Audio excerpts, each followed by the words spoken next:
Hello বন্ধুরা, welcome to my channel. তোমরা সবাই কেমন আছো? আশা করি তোমরা সবাই খুব ভালো আছো।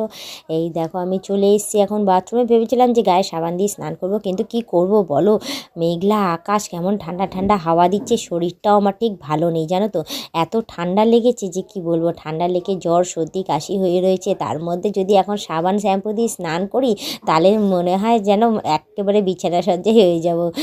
তো যাই হোক, আমি সাবান দিইনি, এমনি হাত পায়ে একটু জল দিয়ে ভালো করে ডলে নিচ্ছি। ডলে নিয়ে মাথার তালুটা শুধু ভিজাচ্ছি, পুরো চুলটা ভিজাবো না, কারণ এত বড় চুলটা আমি শুকাবো কি করে বলো, একদম রোদ নেই জানো তো। তো যাই হোক, মাথার তালুটা একটুখানি না ভিজালে নয়, নাহলে স্নান তো কমপ্লিট হবে না, মনে হবে যেন গায়ে জল দিয়ে চলে এসেছি, কেমন লাগবে। তো এখন আমি গায়ের মধ্যে ভালো করে ঠান্ডা ঠান্ডা জলগুলো দিয়ে নিচ্ছি, দিয়ে স্নান করে নিচ্ছি জানো তো।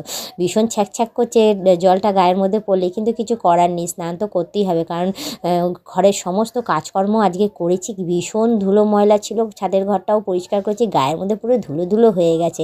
এবার সাবান তো আর মাখতে পারছি না, অ্যাটলিস্ট ভালো করে জল ঢেলে তো স্নানটা তো করতেই পারি। তো এখন ভালো করে জল ঢেলে ঢেলে এদিকে আমি স্নান করতে থাকি। তো যাই হোক, তোমাদের আমি একটা কথাই বলি, তোমরা যারা নতুন দেখছো তারা অতি অবশ্যই আমাকে সাবস্ক্রাইব করে দিয়ে বেল আইকনটা টুক করে টিপে দিয়ে অল নোটিফিকেশানটা অন করে দিও।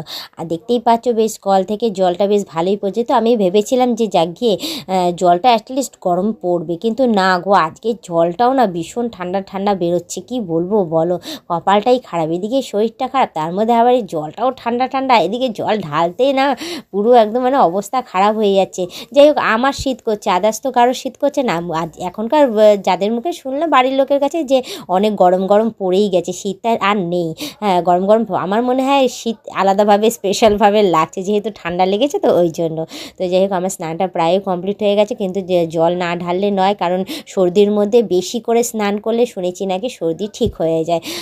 তো আমিও সেরকমই করছি, যে বেশি করে জল ঠল ঢেলে ভালোভাবে আমি স্নান করে পরিষ্কার হয়ে নিলাম, কারণ এত নোংরা ঘেটেছি যে কি বলবো। আর ছাদের ঘরের কি অবস্থা ছিল, তো পরিষ্কার করেছি একমাত্র সরস্বতী পুজোর সামনে এসছে, ওপরে ঘরে পুজো করব, যার জন্য আমি ওরকমভাবে পরিষ্কার করে নিচ্ছি। তো এইদিকে দেখো আমার স্নানটা কমপ্লিট হয়ে গেছে। এবার আমি গামছাটা নিয়ে নিচ্ছি, গামছাটা নিয়ে ভালো করে গা হাত পা আমি পুছে আমি একদম শুকনো শুকনো করে এবার চেঞ্জ করে নেব।